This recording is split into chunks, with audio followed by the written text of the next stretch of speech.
Hey everyone, here at my Poet Laureate presentation. The Poet Laureate that I chose to study was Natasha Trethewey and her volume of poetry from her collection titled Native Guard, which was published in 2006.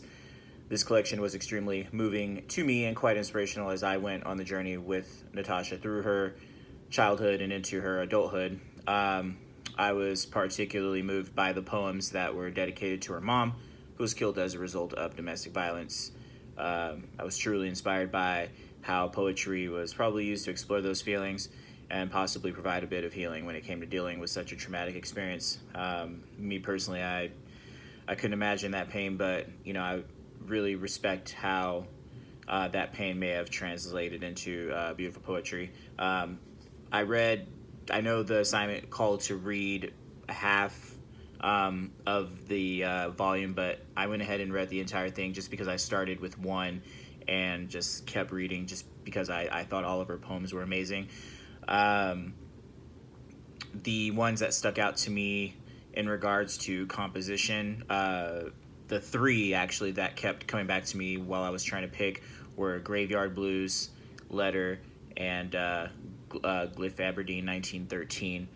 I'll start with Glyph Aberdeen.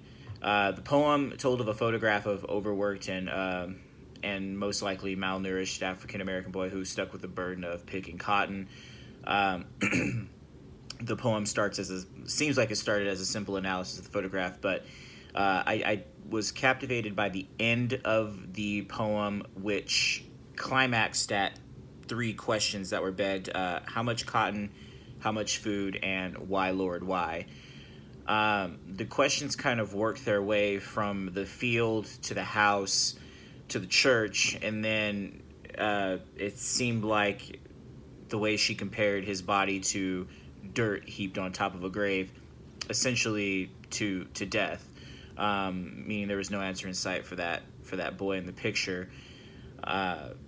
So I really did like that one. There wasn't any rhyme scheme in it, which was fine. I had to read it out loud a couple of times just to get a good meaning, or just to get a good rhythm down for it without the rhymes.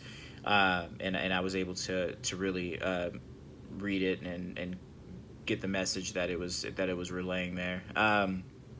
Graveyard Blues was one that I actually read multiple times, and I really, really liked it. I do personally prefer poems with rhymes, just because it gives me a little bit of musical fusion, and I'm able to kind of keep a beat with it as I'm reading the poem. And the rhyming in this poem kind of caught me off guard, and that was part of the reason I had to read it so many times. Well, to capture the rhyme scheme, I read it about 3 times.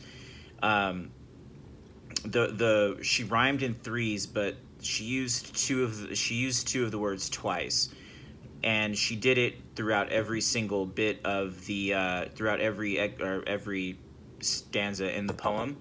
And obviously I'll just read the first line, which said, "It rained the whole time we were laying her down, rained from church to grave when we put her down.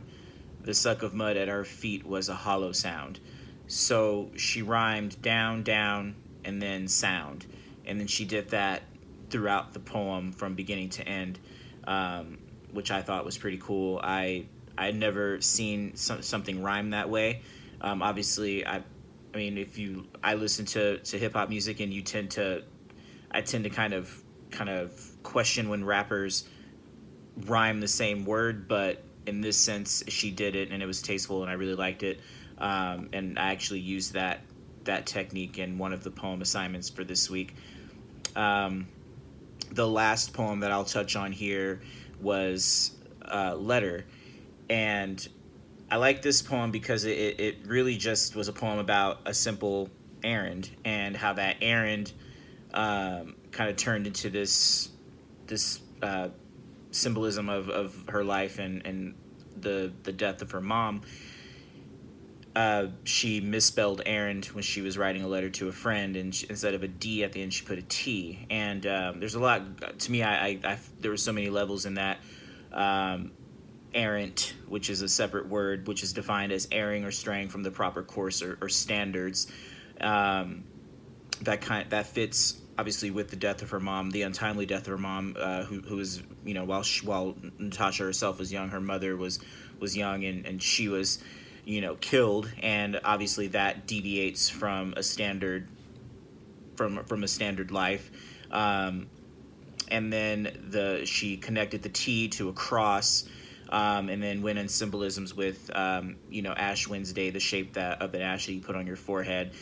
She did say the Wednesday that she couldn't remember what it was for, and so to me, with that questioning of what is this Wednesday for, symbolizes a deviation from normalcy, maybe a loss of faith that may have been her standard before her mother's death. So there were so many different levels in that poem, and I really, really liked it.